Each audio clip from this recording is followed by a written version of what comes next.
Hi everybody, welcome to Flower Species channel, or I might put this on the Mom series, The Misunderstanding of Multiplicity, because I think it's really important there too, where we apply meanings to things that may not be, and sometimes we apply way too many meanings to things that just aren't, and you know, A plus B equals Z. So I might upload it there, I'm not sure, but because I'm talking about mostly body language today, I might upload it on the Flower Species channel, and I am going to be talking about President Putin, Vladimir Putin, and President Trump.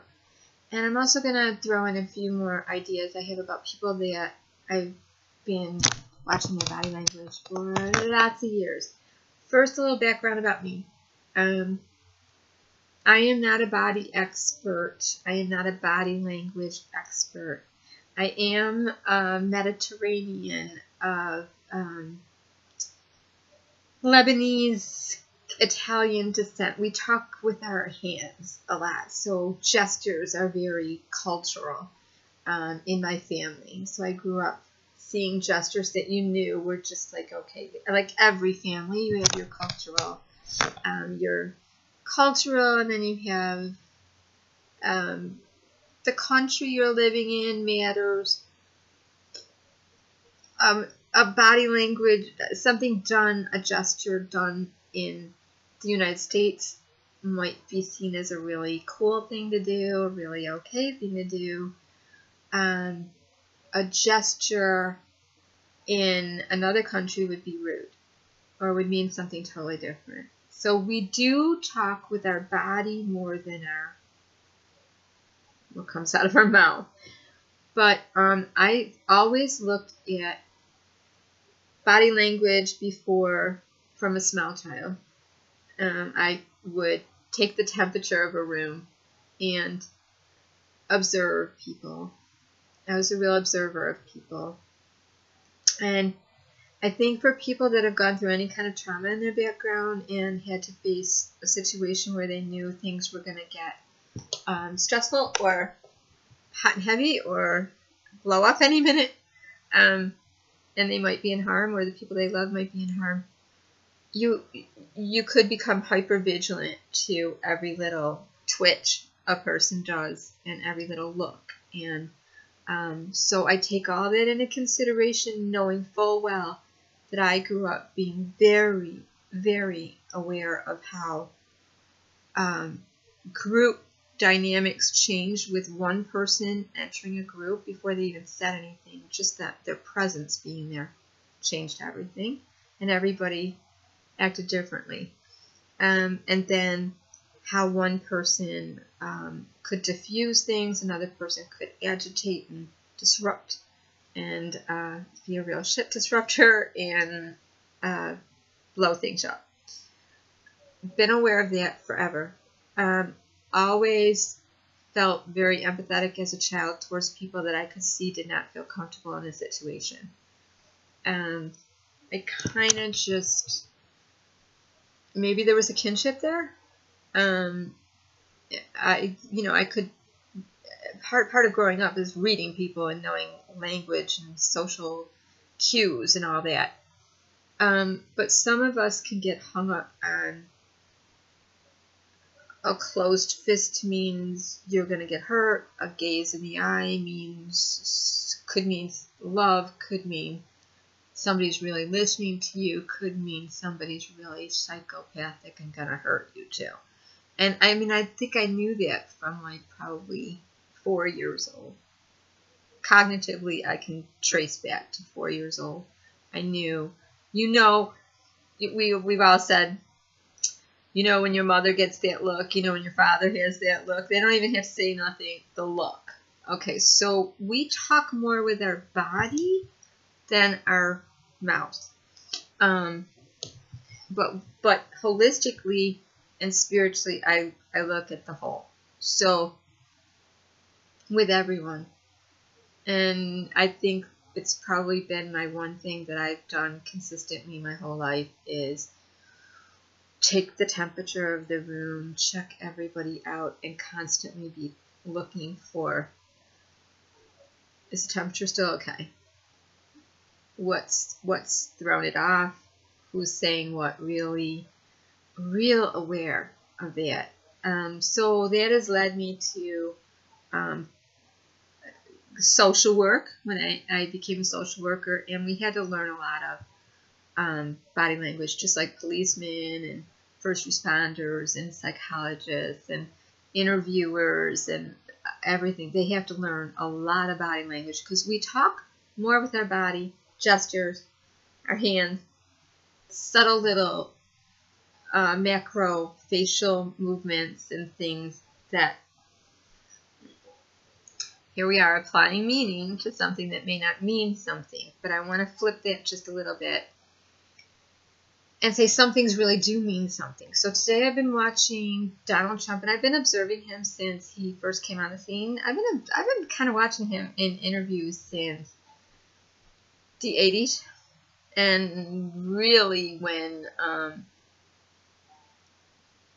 he went through his divorce with Ivana Trump, and then again when he got married with Marla Maples. I also watch the body language of Prince Charles and Diana, and I mean, I just, they're saying this, but their body's saying this. So, what did Putin and Donald Trump just say? In my opinion, their moment. I've been watching since they met in the conference room and were just kind of like giving photo ops to people, which, remember, this was supposed to be closed, but they did open it up. So they really did open it and say, okay, we invite you in. Now we don't know exactly what was said in there, but we know the body language of everything that was going on when they were negotiating and meeting and shaking hands in that little room. And we saw pictures of them sitting side by side. And when you're sitting side by side, of course, there's a photo op, so it's not as genuine because you're posing. You're posing to begin with. But one of the books I always read was Janine, I think her name is Diver. Wait, let me make sure I got that right. Yeah, Driver. I want to say Driver. I think one of the first books I read was You Can't Lie to Me by Janine Driver. After I got done becoming a social worker, the kind of social work I did was emergency. The kind of work I ended up going into was emergency services and crisis intervention, and everything was a crisis. Everything was chaotic. Every situation was, I need help now. So think of it like a first responder. You have to be able to read something really quick and know if you're in danger, if they're in danger, and diffuse. And when it's safe to talk to them about stuff. So, and part of that job was being a child protective worker, preventative worker, and adult protective worker. So we often had to go out and confront people with, we got a report and we have to investigate, or we have been investigating, and we have these services that could help you, and or we think you need a little respite from your children need a little respite from you, maybe your caretaker is overwrought and we could do some long-term care taking or take some of the load off, because caretakers will often not admit when they're in real trouble. They're taking care of an adult family member, and that just sets it up for elderly abuse and all that. So, all that said, I also know that when I was actually being counseled by my psychologist, all those years, 28 years of being in counseling for DID, multiple personality disorder, my doctor was always looking for subtle changes and then applying meaning of, could be another altered personality. Sometimes it just wasn't. So it's important to know body language. Another reason it's really important to know body language and to do videos and to do live videos and video calls and chit-chat with people live is because we're in a world today where everybody is isolating themselves and they're behind the monitor, and we can't really read each other with text screen, no matter how many emoticons they give us. It just doesn't quite cut it. Okay, then we have to take into considerations a person's health. I always say I'll give you an example, so I'll start with me. I rock a lot. I do this a lot. One of my favorite chairs that I used to have was a rocking chair. I gave it away. I wish I had it. I can say that honestly. I wish I had it. It's a real regret. It's like, I love that rocking chair. It's a wood antique rocking chair that I actually got, which it was from the 1800s. And I found it in one of my first apartments that I moved into. It was an attic apartment, and we went up into the attic, my stepmother and I, to refurbish it. And I was 17, and I had my own place, and I got up there, and by golly, there was furniture from 17 and 1800s. Oh, like a big old roller piano and desks, and it was like, we found the coolest stuff. And that rocking chair just was always with me. And I don't know. I gave it away on a whim to somebody who said, in a really whiny, cryy voice, I'm having a baby and I've always wanted a rocking chair. And she always kind of felt like she was looked over and didn't get the things she really wanted. And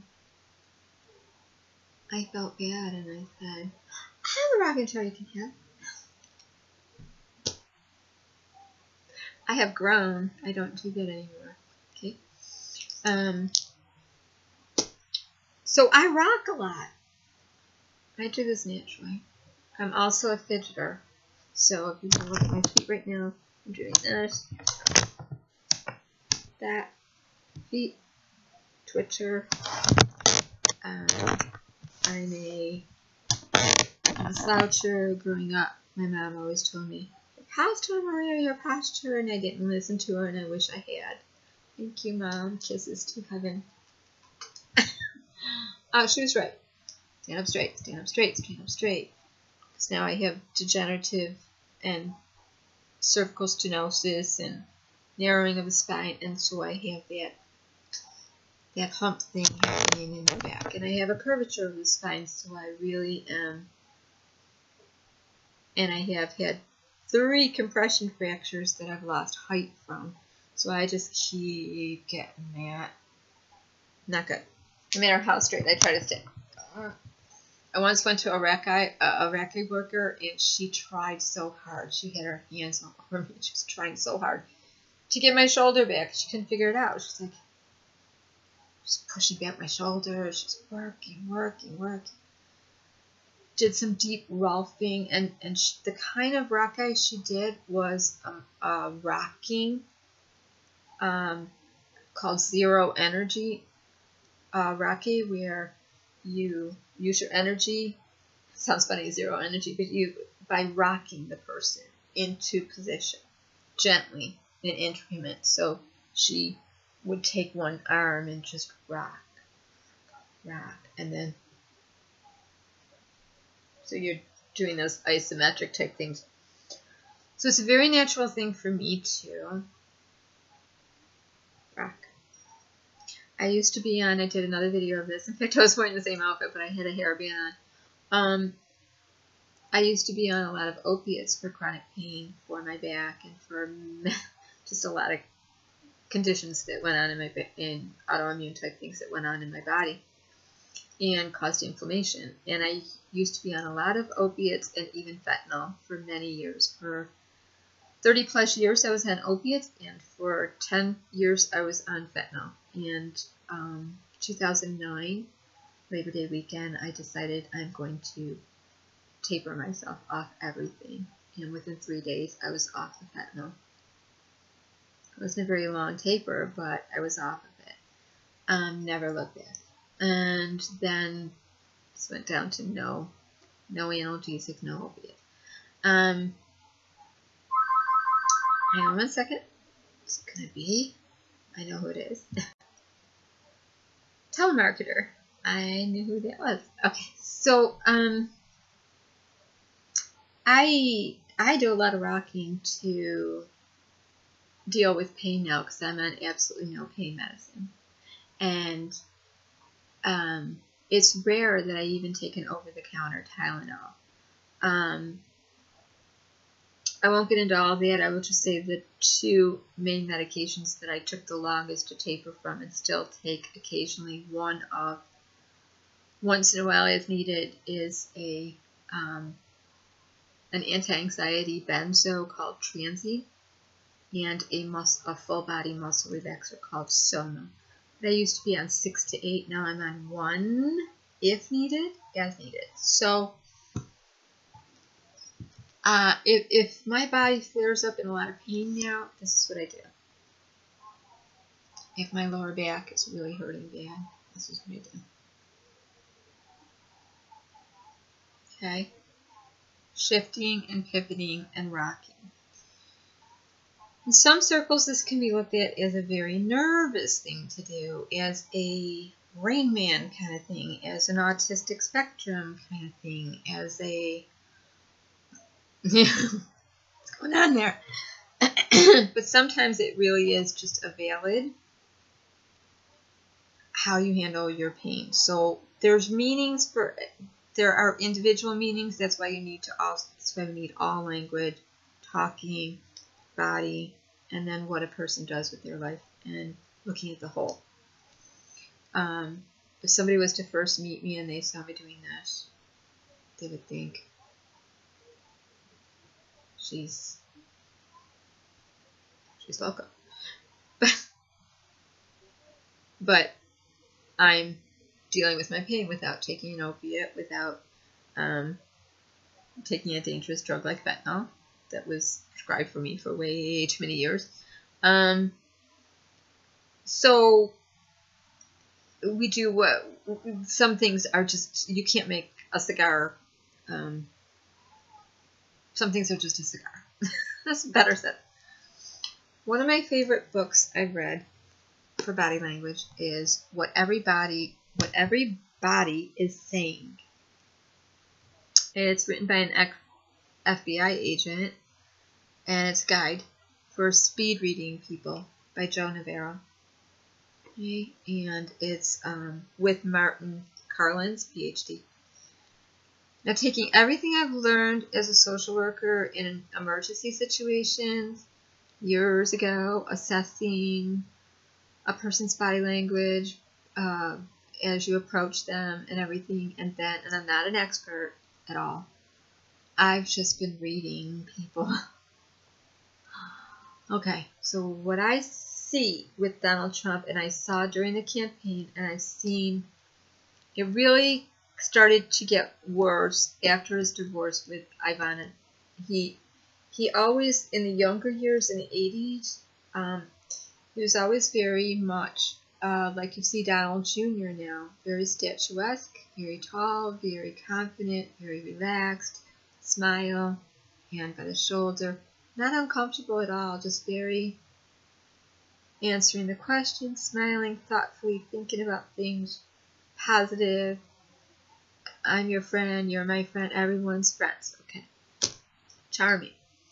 Around the time of the divorce with the rag sheets and the whole Marla Maples thing that exploded and everything, he started to get very defensive, and I noticed that he started doing a little bit of shifting, pivoting, the body shift. Not this, like I do for pain, but when I'm standing up in the kitchen, I do this. But not this, but shifting body weight. He also started making faces outwardly. Like, instead of just listening to a question and smiling, he started doing this. Or He also started shrugging a lot and doing, and I'll do it. He started doing this. What do you want me to do? I'm not a politician. I don't know. I'm new to this. Okay. He also used to use his arms when he walked. He would walk very confidently. Now he kind of walks like this. Sometimes when he's walking into a situation, his arms are behind his back. He also has become more fidgety now. He's not only checking his dandruff, he's putting his hand on another person and saying, let me clean you up a little bit. Hello, dandruff there. What else? Okay, he does this a lot. When he's sitting down, his legs are, he's sitting comfortably like this, just kind of shrugged. And you'll see him doing this. Okay, just kind of shrug back and forth, doing this. Now I thought maybe his shoes hurt. Maybe he's compensating for feeling too tall. Maybe he's got a back problem. Right? But it's really become noticeable now. This is not the Illuminati sign when people do this. This is called steepling. It's actually the most confident, positive sign that people do when they're completely confident. And I just want to say this because we apply meanings to things that don't mean anything. Okay, when people do this, when people do this, all right, this would be like a devil sign. Okay, this would also be like a Maloika sign in some cultures. The peace sign could mean something totally different in another culture. So just we got to take the whole thing into consideration. And a lot of these things we've made into bad things. Like, oh my God, he's getting a message out to the elite, the Illuminati, whenever he does this.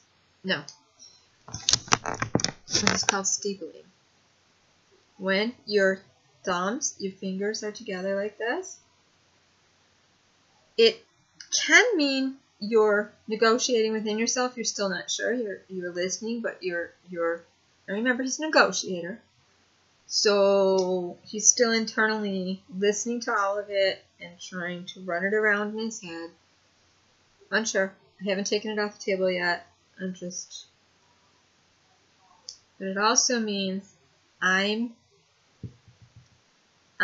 positive, I'm confident, and I know I know the truth. I'm positive, I'm confident. In the conference room, he was doing this constantly. Whenever he meets with a new world leader, I wish I could show you, but his legs are apart. He's shrugged down, and he's doing this. Steepling. Now, some circles of body language people believe that this is like, you want to pray, you want to go back to that familiar prayer thing of, I wish, I don't know, dear God, whoever, higher power, help. But when you do this, it really is steeple. It's the most universal, I am powerful, I am in control, I am confident move you can make. Okay. Looking at Putin, all right, so he was sitting like this. You would glance over at Putin, and the photo snaps were going. He was just doing this, back and forth. Putin was sitting back like this, in his chair. He was doing something called splaying. It's like, so now that the pictures are being taken, he's doing this. He's legs open, arm over, like relaxed over his thigh, just comfortable. Laying. He's just splayed out. You're in my territory. You're in my country. I'm confident. A lot of men will sit that way in their own home. There are places very comfortable to do that, but you wouldn't want to go into another person's house and splay. You might want to just be a little bit more conservative But some people splay in other people's houses because they're in control, they're comfortable, or they feel like it's their home. It could be a negative and it could be a positive. It could be, I'm splaying because I feel so comfortable here, I feel at home. I'm just relaxed. When a person then goes to put their, in any position, when they clasp their knee, they want to leave. They're creating distance between that person. President Trump does this a lot. When he goes to get up after talking to people in meetings, his press conference, Congress, whatever, the people that he hangs with, his whole staff, you'll see him sitting down. When he goes to get up, he does this. He grabs his knee. It's over. I'm done talking to you. At first I thought maybe he's got a bad knee, but he doesn't. The other thing Donald Trump is doing a lot of all the time is kind of do this. When he's taking questions, it's chin, soothing, grabbing, yanking. And a lot of people do this. And it really is a self-soothing way of, I'm not sure what you're saying. It really is analytical, universal. I don't know. I really don't know. I really, really don't know. But he does a lot of macro facial gestures where, like think of if you smell something that smells bad, you go, like, that's more like, that's actually more like a half glance, like an ass glance, like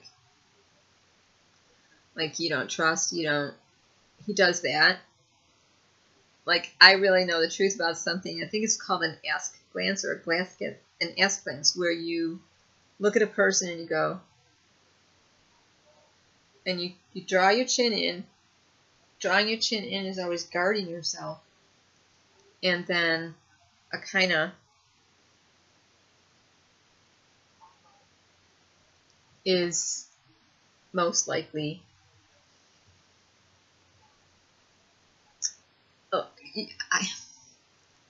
mothers and fathers do that to their kids when they're interrogating them. First off, they'll be like, you expect me to believe that? And then when somebody's just talking BS, we do it all the time. We look at people and we go, cycling. Donald Trump does that a lot. And that means he knows the truth about that situation. He knows that person's full of it. If we go by body language, and we communicate more with our body than we do with our words, but then we have to look at it as the whole. What do we actually do with all we've said out of our mouth and all we've displayed in our body, subconsciously and consciously? The other thing is, now, when I was in school, I remember learning that if a person was constantly looking up to the left, that it meant they were thinking about lying. And the way we could remember that was left meant lie, right meant okay. Actually, the opposite with most body language circles in the FBI and psychologists, psychiatrists, and forensics and all that. It's actually, if you are looking to the left, you are looking for recall. You're like, wait a minute, let me remember.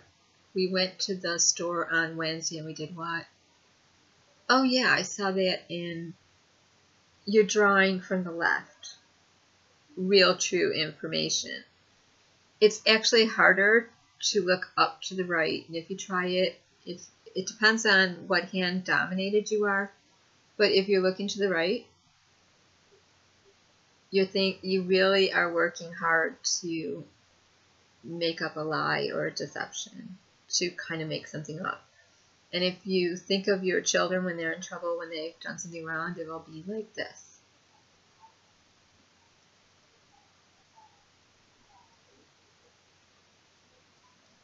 Like, what did you do? Okay. But if you really are just like, well, do you remember what you put in that cake? Let me think. To the left, you draw your information. Now I have a family member that from a child, she's always looked up when she talks. Whenever she talks, she looks up. And looking up and sideways and everything can really get in the way of communicating. And it's not any of that for her. For her, it's just a physical thing that she does, that she's done from little. And it doesn't matter if she looks up, if your eyes totally disappear, you could be confabulating.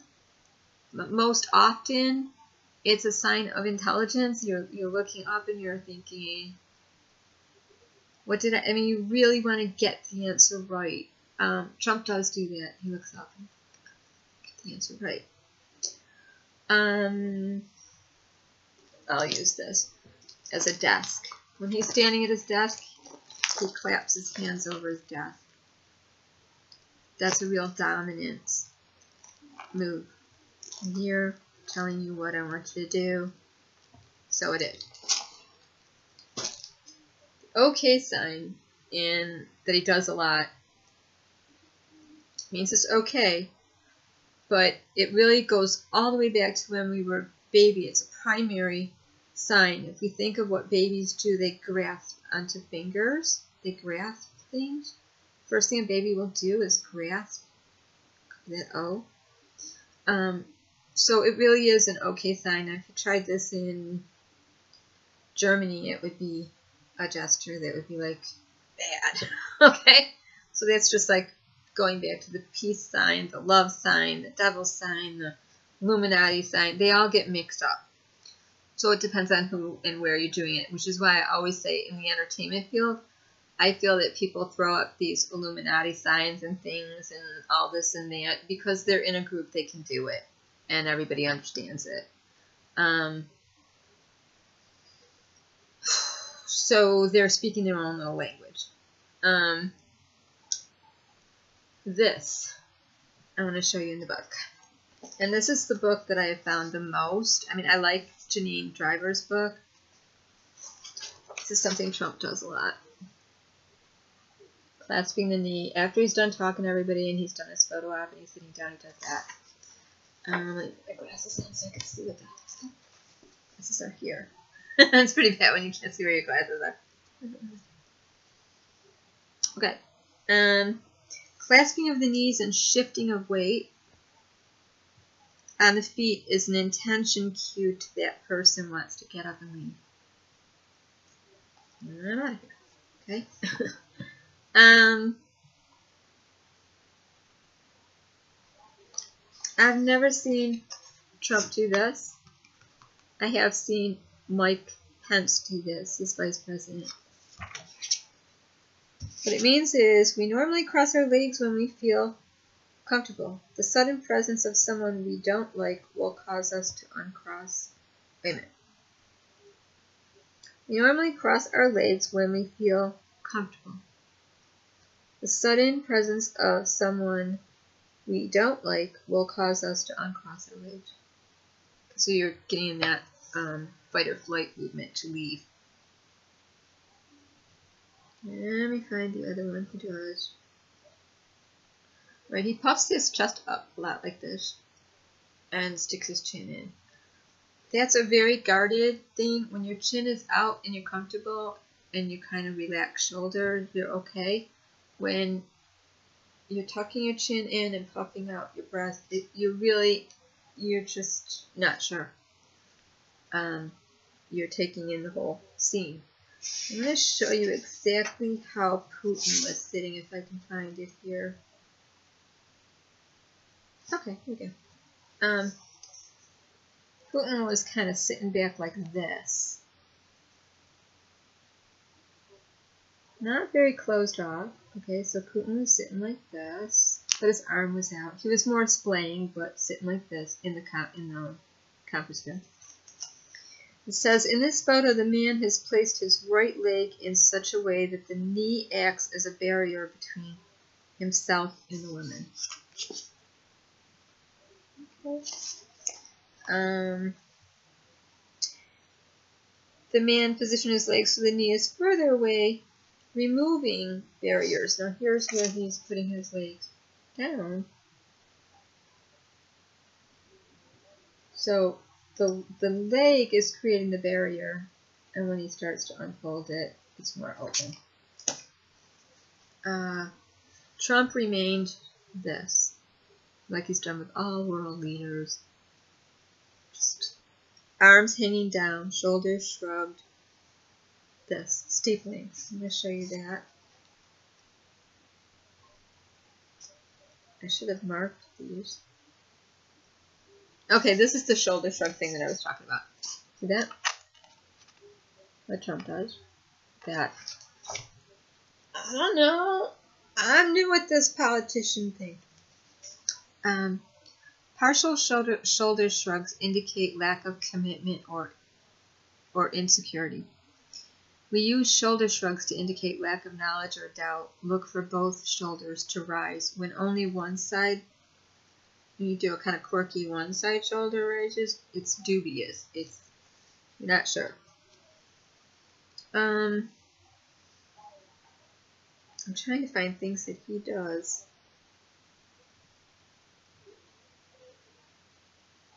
Okay.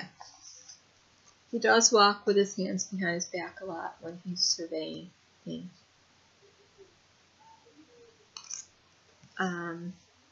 Sometimes called the regal stance. Arms behind the back mean don't draw near. You see royalty using this behavior to keep people at a distance. Okay.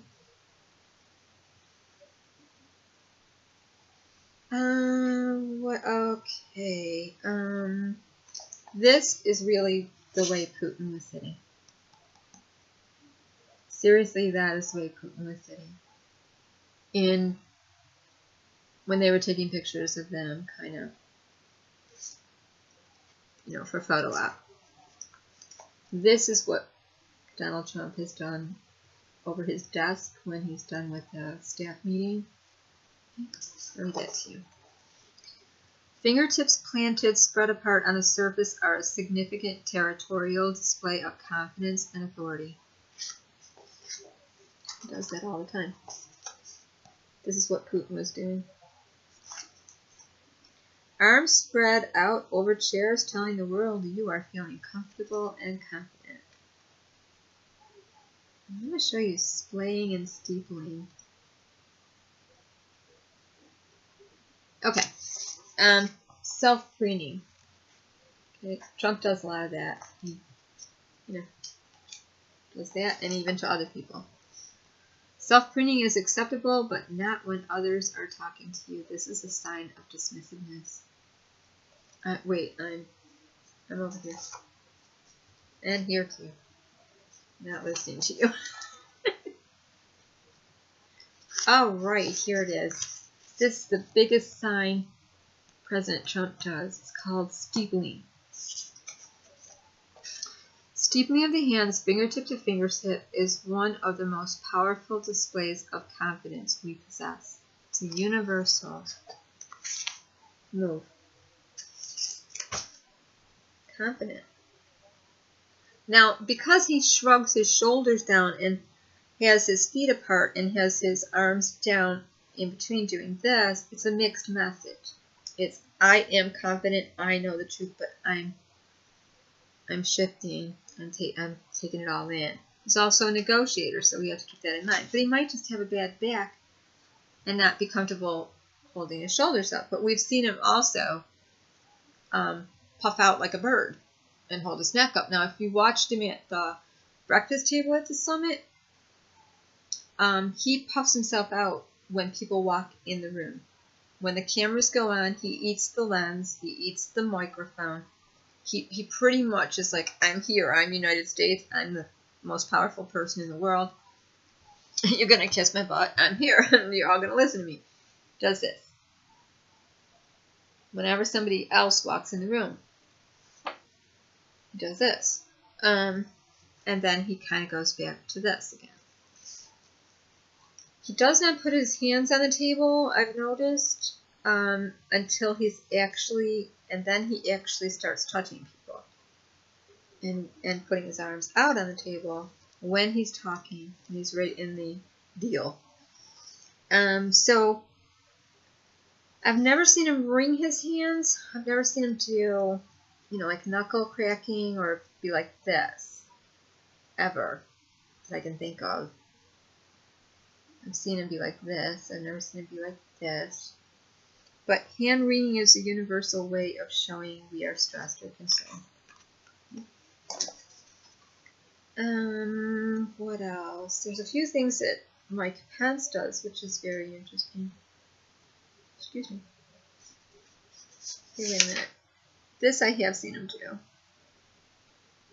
Getting a grip. Interlace stroking or rubbing of the hands. I noticed Putin was doing this at the table that we just saw the conference thing. Putin was shifting, and he was also, he had his little speech already written out. Opened it up, took it out of his pocket, he opened it up, and he read. And he read it, and he waited for questions, and he warmed his hands up a little bit. And if you go back and look at the footage, you'll see that he did that. Trump held on to the podium the entire time, clasping it with all of his fingertips, and just talked. And every now and again, he'd do this. Putin was doing this a lot. Putin started doing this a lot when President Donald Trump said to the question about the Russian interference, President Trump said that he did ask President Putin, and President Putin strongly denies it, and that President Trump believes it. However, he wants to see the servers. He wants to see the server. Where is the server? So it's not over for him. Trump isn't just saying, like, so I'm not going to listen to fake news. Trump isn't just saying, okay, it's over with. What he's saying is, I need a little more information before I believe him or you. And the minute Donald Trump started to say, I want the service. I won't be satisfied until they find the service. Find the service. Service, find the service. It's disgrace. We got to find the service, right? Then we'll know. Then that almost gave permission to Putin to say, wait a minute. And if you accuse me of this, then I want it to be a court decision, a trial, not because the media said or because another person said or one investigation. I want a full trial. So to me, and I can only go by me, that was an admission of guilt right there. It was like, wait a minute, I already got a plan for, you're not going to accuse me unless you do this, this, this, and that. And Trump did this. He went, it kind of took him off guard, but then he was like, I heard that. Like, store that away. Got it. And he kind of just looked at him like, yeah, maybe he did do this, and maybe we'll find out. And that's why we're going to wait for the servers. Very interesting. Facial. Okay, another thing that Donald Trump does often, and Mike Pence does often, and Bill Clinton used to do this a lot. And it could be 50 million. It could be 50 million cameras going off in your face at once, the heat, whatever, sun glare. But a lot of times when taking questions, they'll do this. Eye wiping, kind of like eye gestures. Like they got something in their eye, but they don't. They just be like pulling on their eye, pulling on an eyelid. So eye blocking with the hands is an effective way of saying, I don't like what I just heard, saw or learned. A brief touch of the eyes during a conversation may give you a clue to a person's negative perception of what is being discussed. So I got to answer this question, but okay, I can answer this question, but he does get a lot. This facial expression, Mike Pence does all the time. In fact, I think it is his face sometimes. And this was Dr. Ben Carson all the time. This is when you have long gaps between, like you're just talking, but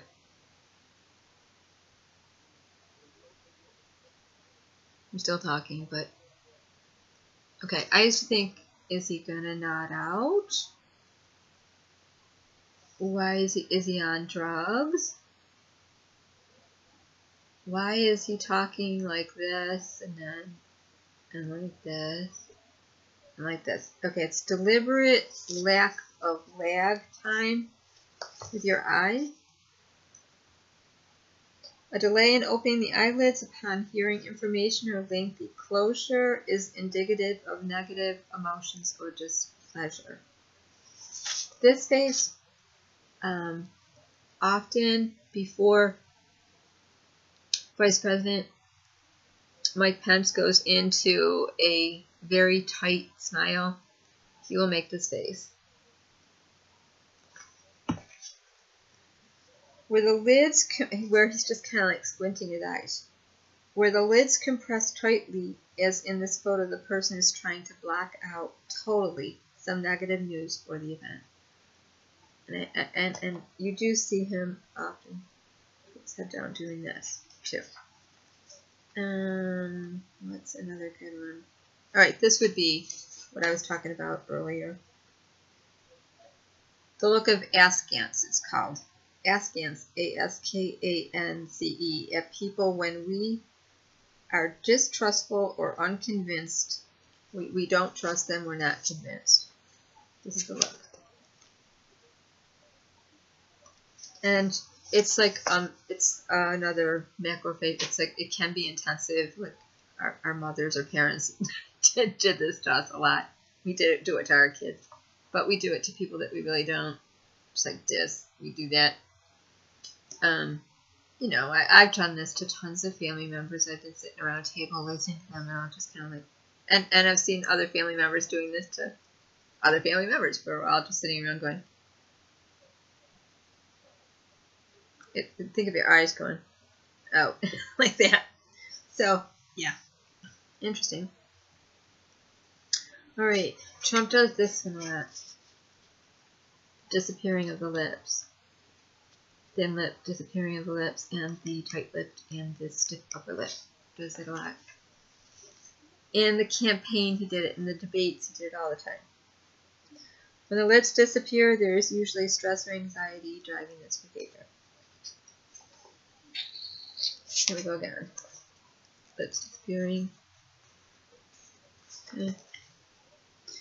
Lip compression reflecting stress or anxiety may progress to the point where the lips disappear.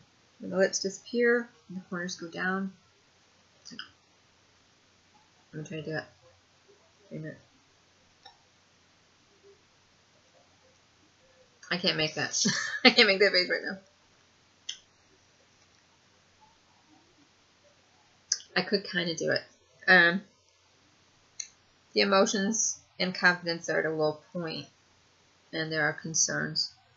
Same as pursing of the lips, or duck lips, but not quite. Trump did this all during the campaign. He still does it when he's taking questions. Does this. Doesn't have to be like duck lips. Like, it doesn't have to be like that. It's just when we purse our lips or pucker them when we are in disagreement of something or someone or what is being said.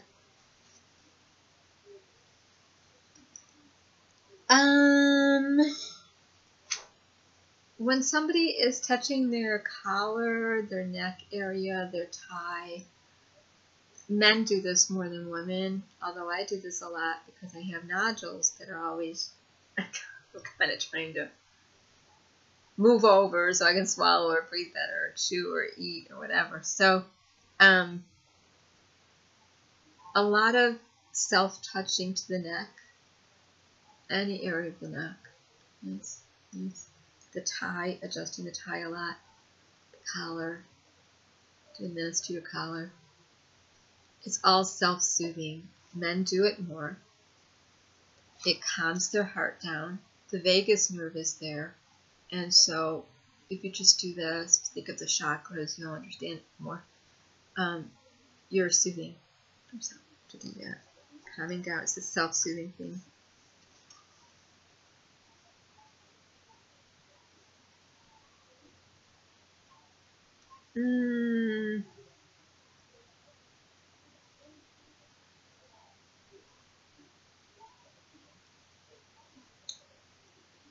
I'm trying to think of some things I've seen Trump do. Okay, here it is right here. That's the way Trump stands at a desk. Right there. All the time. Even when he was in The Apprentice, and I didn't watch The Apprentice ever when it was on the air. I had to go back and look for Apprentice to look over. Statements made palms down are more empathetic and more confident than statements made with hands and palms up in the rogatory position. So this is the hands up statement. When you're talking like this. Palms up, rogatory position usually indicates the person wants to be believed or wants to be accepted. It is not dominant and it is not a confident display. Once you've set your palms down, you've resolved, you're confident, you're empathetic and confident. It's territorial though. What's the one? I want to show you splaying because I have a family member that does this and I'm sure we all do.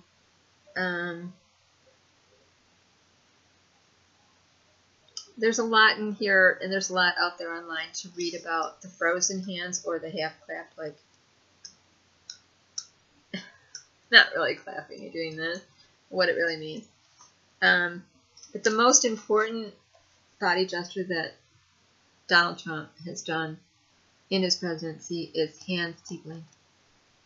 And you'll see this by this. He's doing this. It's not the Illuminati sign. Doing this. He's putting his fingertips to his fingertips. It's one of the most powerful displays of power and confidence, and it's positive. So that's interesting. What else? When you start grooming other people and touching them too much, you really are trying too hard. You want to be liked. So he does that with world leaders. Again, Putin was very, here in my country, relaxed back. Trump was slumped over, shrugging back and forth. At the podiums, Trump was holding on for dear life and palms were down. Didn't talk. Putin was shifting a lot on his feet and keeping his hands up. At the tables, sitting, Putin was like this. Arms up on the table like this. Trump's arms were down. He was still kind of, and if he saw the camera coming his way or anything, he would this. And then the arms went out, and he would go right into talking. So he is reaching out always. Again, the obvious, this he does a lot, clasping the knee when he goes to get up. Splaying, splaying, splaying. I know all of you have a man or a woman in their house that does this. It really means my casa, your casa, I'm at home. You wouldn't want to do this in a job interview or something, but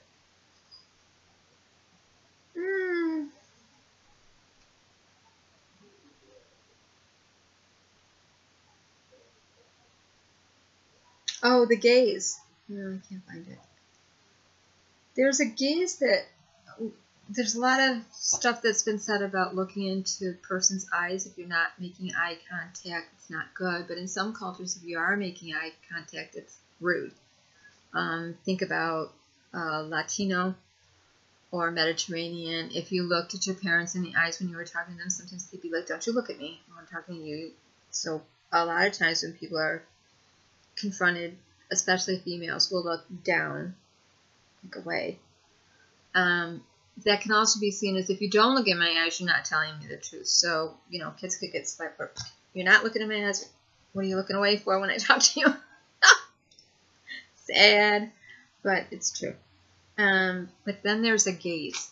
We look into our lover's eyes. We listen to them intently, and we look at them. And if we add a smile, or, okay, smile. I'm looking at you, I'm all dreamy-eyed and smiling. I'm listening to you. I'm happy. And then there's the 500-yard stare gaze that people do that is not a good thing. And you can start off like this, like you're looking, but then I don't know if I can do it because I got a little bit of a headache, but I'm looking at you, I'm just talking to you, I'm making good eye contact. I'm looking at the camera right now, so there, I'm looking at you, I'm making good eye contact. We see each other, right? Now I go to this.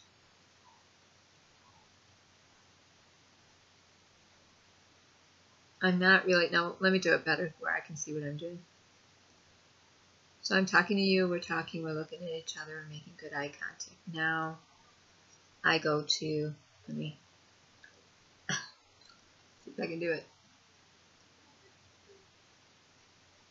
Let me put my head up like they usually are.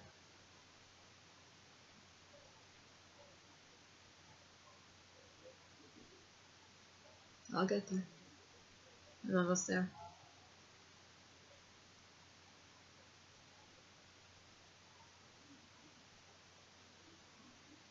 Now you start to make the person feel a little bit like, anybody home? What are you thinking? Uncomfortable? Okay, you're staring at me a little too long. What are you staring at? By the way, people with Graves' disease and hyperthyroid, even hypothyroid, will have days where they have thyroid eyes where it looks like you're staring at somebody, but you're not. Your eyes just do that. They will not go in any other direction. You're wide-eyed and it looks buggy-eyed. That can be uncomfortable too, but this is a gaze. It can be both things. It can be you're listening to a person, you love them, you're interested, or it can be Charlie Manson, Ted Bundy, I want to charm you. I'm going to act like I like you, I'm your best friend, I'm blending, being normal, look, I'm a nice person. And then all of a sudden you'll catch that gaze. Where they're thinking about what they're going to do to you. They're going to harm you. It means intent of harm. It can be. All of these are very interesting because, okay, here's the eye ones. Squinting, you could just have the sun in your eyes. I mean, all of these are interesting because you gotta look at them for what they mean. If your eyebrows are too far up or whatever, it could mean that you're thinking the person's cuckoo. False smiles versus real smiles. This one here is very interesting because I have seen Trump do this one too. When the lip, yeah, I said that when the lips disappear. Did that one. Let me find the eye one. A furrow brow is never good. When your eyebrows go together, it's anxiety, it's comfort, it's I don't believe you, it's fully on you. Now, detecting deception. And there's a chapter here called Building a Wall. Oh, I want to get that picture. It was so perfect.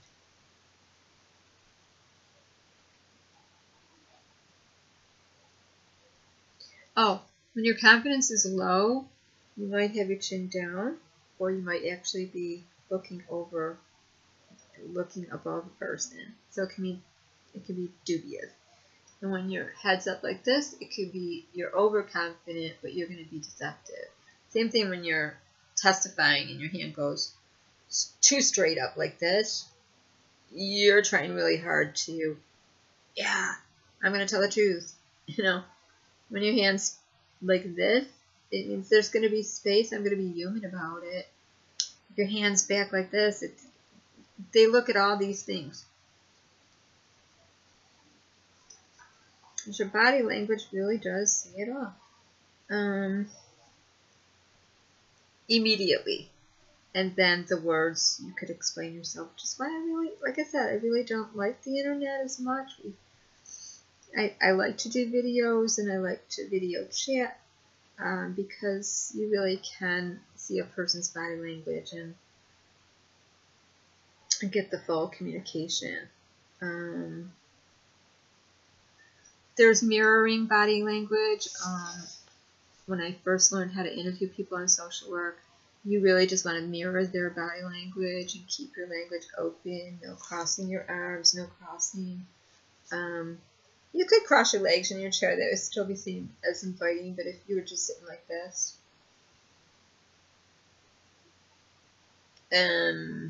Or coming too forward too fast, it could seem threatening. So you'd want to just be keeping that personal boundary space.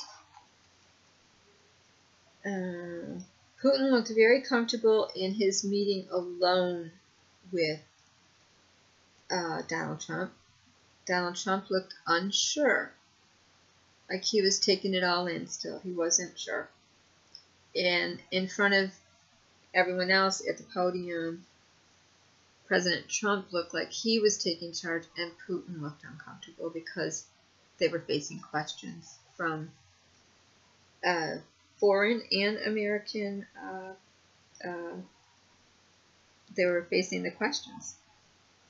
See, in inward negotiations, it was just them, but it was the questions. What else? Okay, so here's the thing. Men that are straightening their tie, tugging at their neck, chin pulling, all that. Self-soothing. Uncomfortable. Readjusting. Self-soothing. Neck touching. Like walking around like this. Your neck really hurts. Could be your neck really hurts. Or there's emotional doubt or insecurity about someone, especially when you're doing this.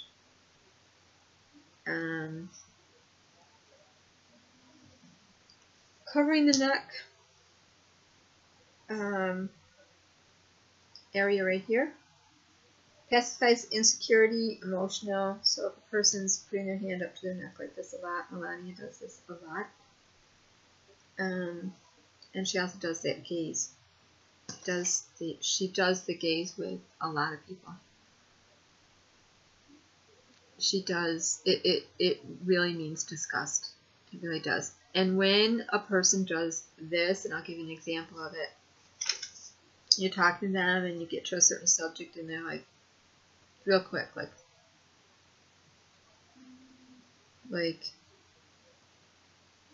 I can't really do the face. I'm trying to think, like, trying to imagine smelling something nasty, but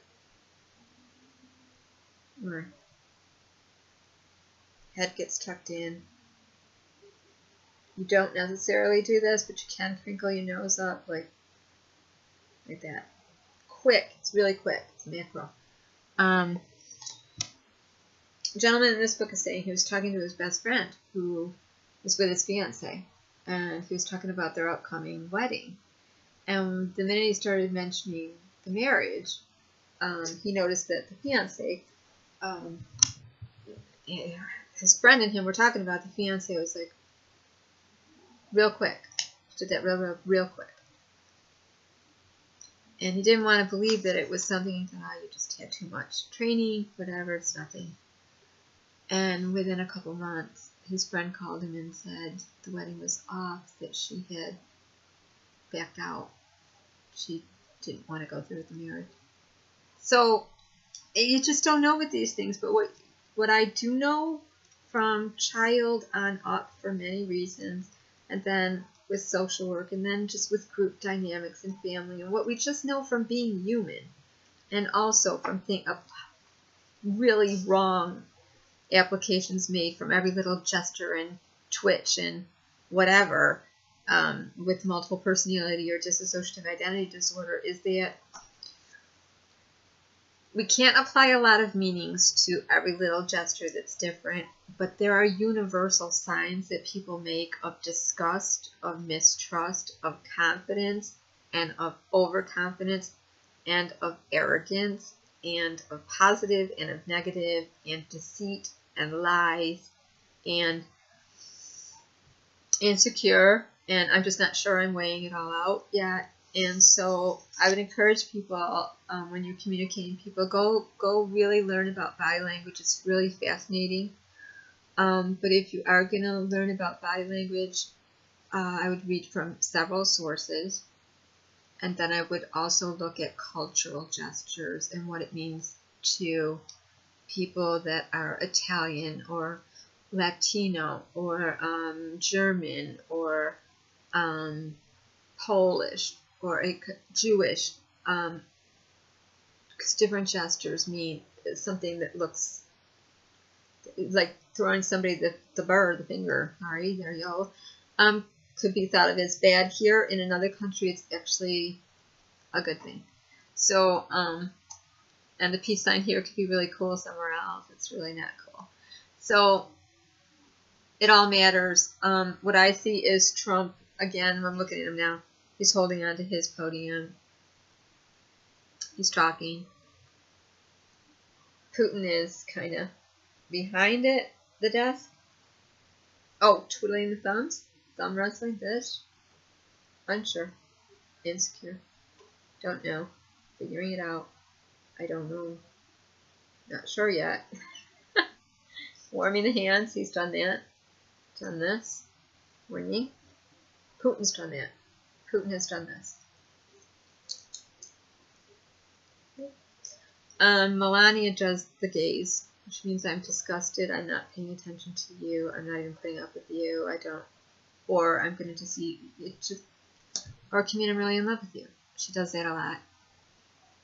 And Mike Pence, Vice President, does a lot of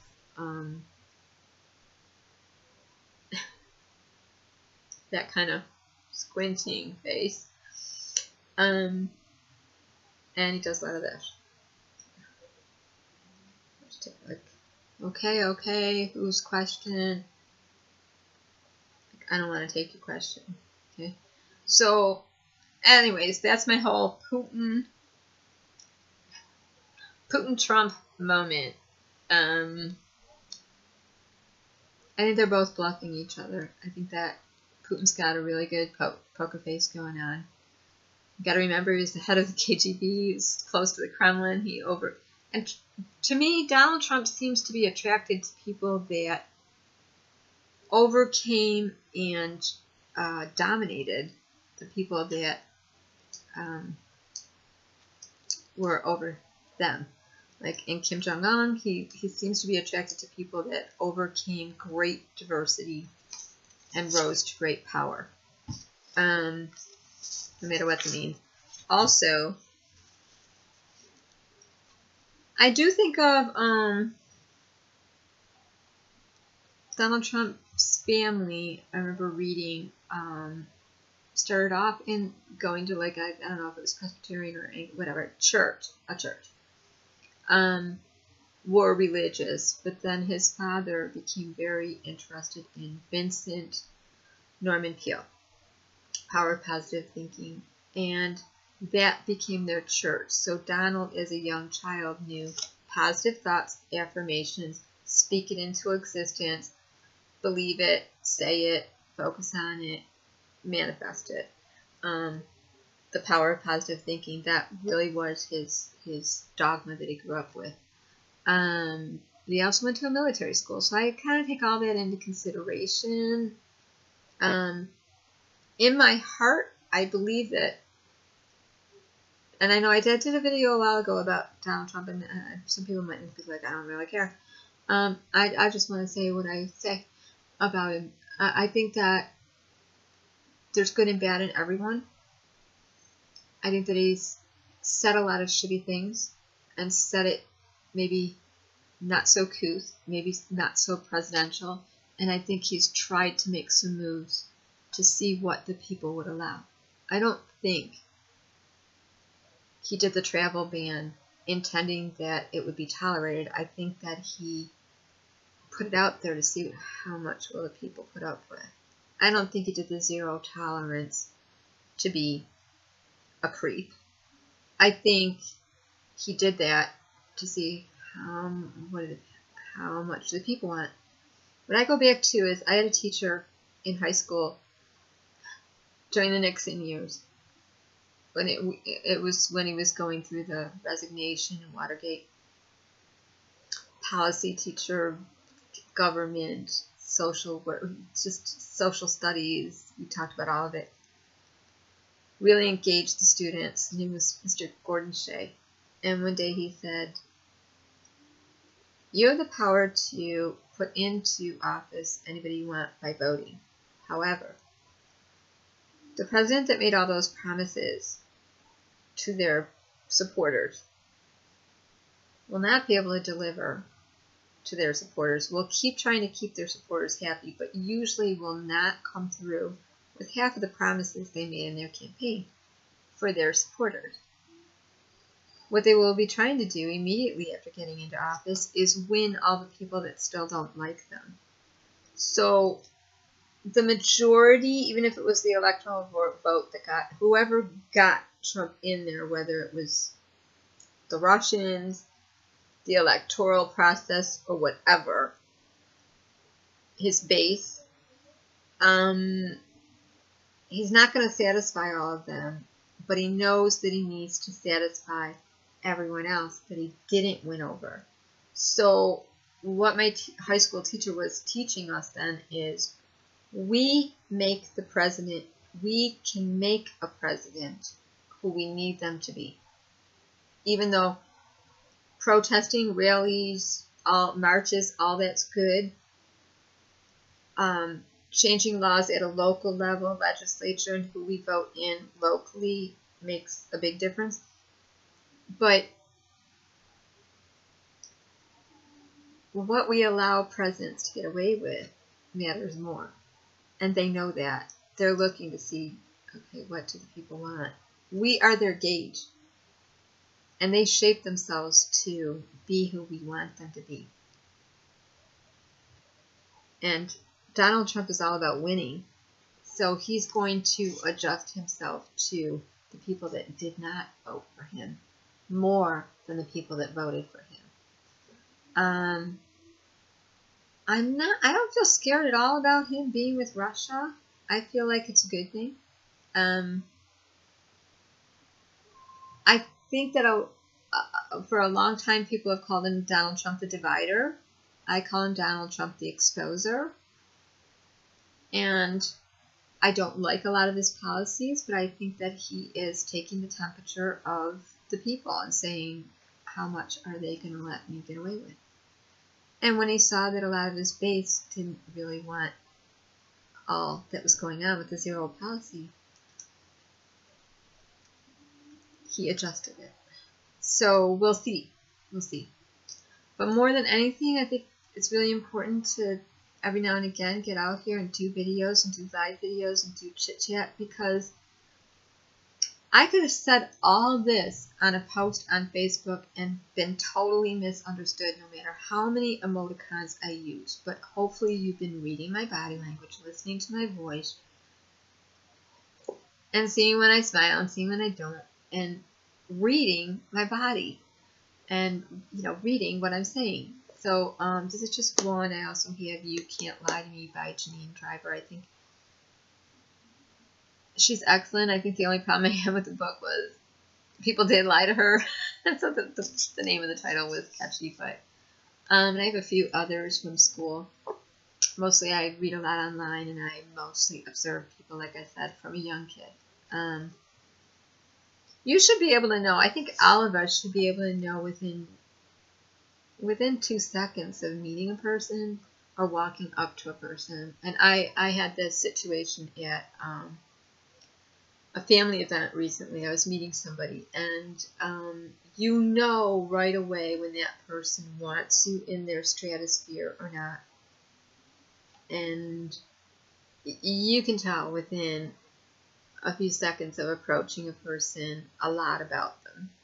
And I was like, whoa, this person has already made up their mind about me.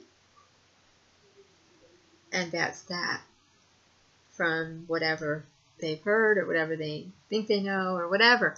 And it's like that with everything. That's why speed dating is so good. I actually went speed dating and had a blast with it. I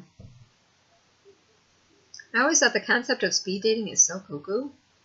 You know, you sit down for 5 minutes. Hi, my name is and you're both going back and forth really quick, and boom, time switch. But seriously, you do. The minute you sit down at that table, you know, is this person? You're like, no.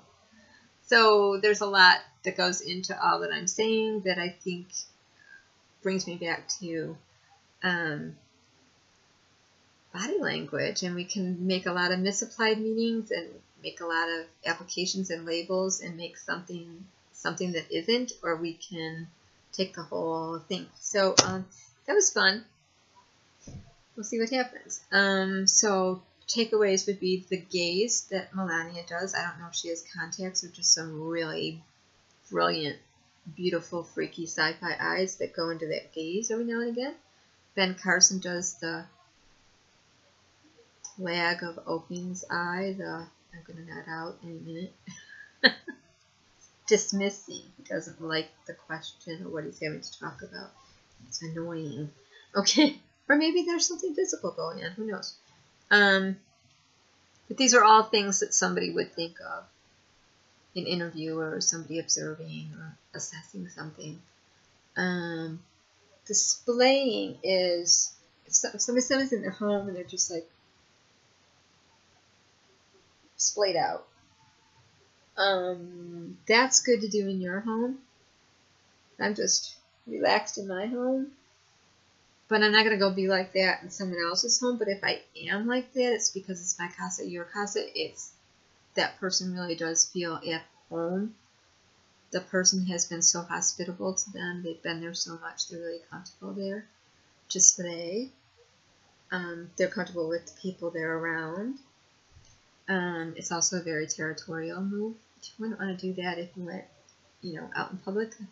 Display in Wegmans. I'm just going to sit down and wait for my soup to digest and display in Wegmans. It just looks too... Yeah. So, that's my little 1 hour and something too long video on body language between Putin and Donald Trump.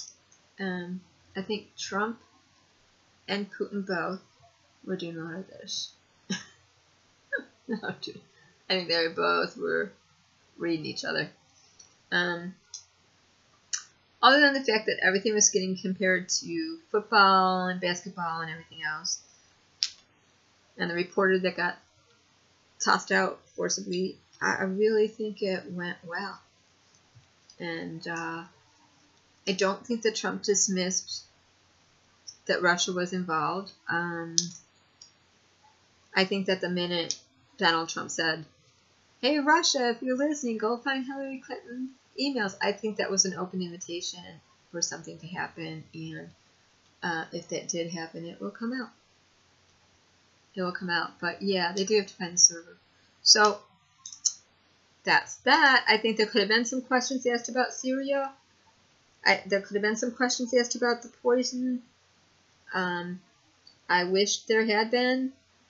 But I'm glad that President Trump got in front of the cameras and took questions, and that they actually asked Putin the same questions. Let's get it all out in the open. But there was a lot of it that wasn't in the open too. Alright, everybody, have a nice day. It's like 94 in here. I'm going to get outside or turn the air conditioning on, one or the other. It's 94 outside. It's more like 104 in here. Have a nice day. Stay cool and stay hydrated. Bye. And read body language.